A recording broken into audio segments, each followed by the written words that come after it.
Hey everyone, Chris here, and welcome to my channel. For today's 5 on Friday, I'm going to be doing my fall covers wrap up. So if you haven't seen my fall covers video, I'll link it below and you can find out why I thought each of these books might be set in the fall based on their cover. If you have seen it, then you know, and let's jump in and get into the books. First up, we have Crenshaw by Katherine Applegate, which I gave 5 stars, and this does not take place in the fall. This book actually takes place in summer, and we're following a boy named Jackson who's getting ready to go into 5th grade, and his parents are struggling to make ends meet. This isn't the first time that this has happened, as Jackson remembers a point in his life when they lived in a minivan, and he is worried that they're headed back there. Then enters Crenshaw, a giant cat who is there to help Jackson. One problem though. Crenshaw is Jackson's imaginary friend, so how is he supposed to help Jackson when he's imaginary? So I love this book. I loved getting to see Jackson struggle with what was going on with his parents and having a better understanding of it, as it wasn't the first time in his life that his parents had been in this situation. It was interesting to watch his parents try to protect him from the reality, even though he kind of knew what was going on. I loved Crenshaw as a character, and I loved getting to see Jackson being almost in 5th grade and struggling with this imaginary friend that has suddenly shown up that he remembers from the first time he was in this situation, but he kind of feels he's too old for imaginary friends. So it's interesting to see that struggle that Jackson goes through with that. I thought this was a really interesting way to look at a hard topic of struggling to make ends meet and the potential of not being able to afford everything you need for your family from a child's perspective of what that looks like when the adults in their life are struggling. I thought it was interesting, including the imaginary friend. I really connected with Jackson and the struggles he was going through due to Katherine Applegate's writing. I thought she really brought his fears and his worries to life. I absolutely love this book, but unfortunately, despite the cover, it was not set in fall. The second book on this list is Ban This Book by Alan Gratz, and I give this book 3.75 stars, and this does not take place in the fall. This is actually set throughout the school year. I don't know that they ever specifically tell you when, but I didn't get any super fall vibes from it per se. And in this book, we're following Amy Ann, who is upset after her favorite book is banned from her library. She truly doesn't understand what is wrong with her favorite book, and as more books get banned, she starts a secret library out of her locker, as she feels it's unfair these books are getting banned and decides she wants to do something about it. This leads to her soon becoming the center of the conflict surrounding what her and her classmates are allowed to read. So where I live in the United States, with more and more books getting banned, this book feels especially important because it brings up the topic of what do parents consider harmful enough to kids to have the books banned. And I think this is a really interesting look at how the kids don't quite understand and how parents can sometimes take that overboard or have prejudices against books for reasons that the kids don't even see in the books. All of the books that are mentioned in this book have at some point been banned or had a discussion around whether they should be banned, so I also thought that was good to include because it meant that the author could draw on real-life testimonials for why people thought that these books shouldn't be included in school libraries. I also like how it showed that even as young as Amy Ann is, she has the ability to use her voice to say, I don't understand, I don't think this is right, and I think that is important, again, especially with everything that's going on in the United States right now with banning books and things like that. So I think this is definitely an important book, and while it wasn't my favorite book I've ever read because I gave it 3.75 stars, I do think it is a really good book, and I definitely think it would be good in the hands of middle graders because I think this is an important read to remind them that adults aren't perfect, and if they think something is wrong, they can use their voice to say something about it, whether it is about banning books or anything else. That just because they are young doesn't mean that they can't use their voice. So, not set in the fall, which makes me 0 for 2 so far. Next up is The Ghost and Mrs Muir by Krista Davis, and I give this book 4.25 stars, and yes, this is set in fall. This is the second book in the Murder, She Barked series, and in this series we're following a woman named Holly who has moved into the inn her grandmother owns to help her run it. And in this book, it's almost Halloween, so definitely set in the fall.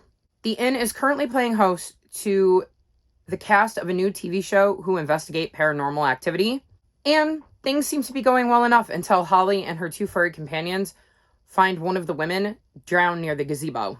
What makes this extra creepy is that it is eerily similar to one of the town's local legends, which makes Holly think it's not a coincidence.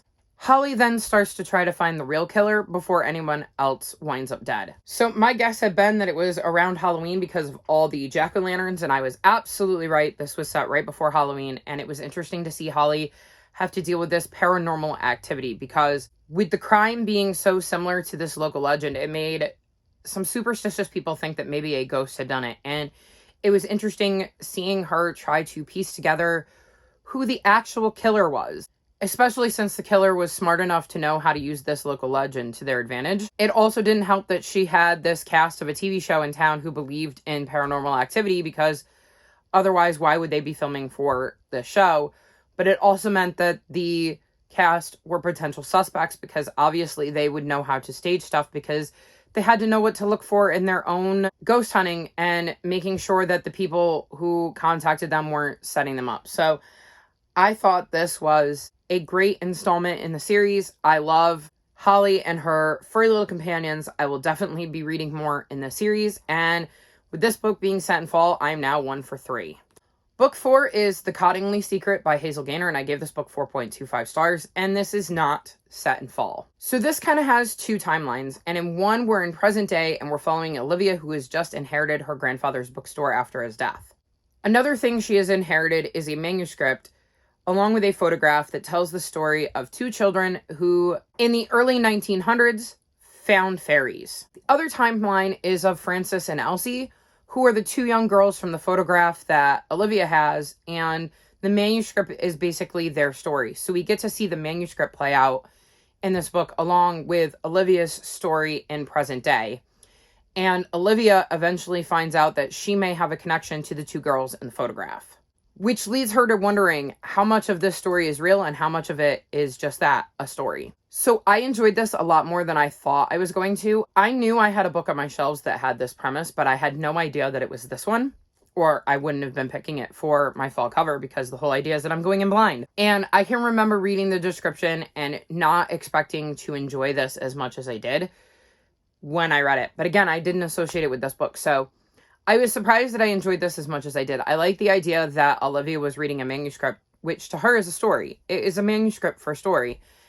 And as she goes along, she starts to realize that maybe this isn't a work of fiction, or at least a complete work of fiction. And I thought that was very interesting to see her discover the connection that she had potentially to these two girls, and it caused her to wonder what the real story was. I also enjoyed getting to see Frances and Elsie and see what was happening in their time with the fairies and know kind of what the true story was there. And I just ended up finding this a really enjoyable book, even if it wasn't set in fall like I hoped. So with it not being set in fall, that makes me 1 for 4. And the last book I read for fall cover is Shadowgast by Thomas Taylor, and I gave this book 5 stars, and yes, this book is set in fall. So in this series, we follow Herbie, who works in the Lost and Found at the hotel in Erie-on-Sea.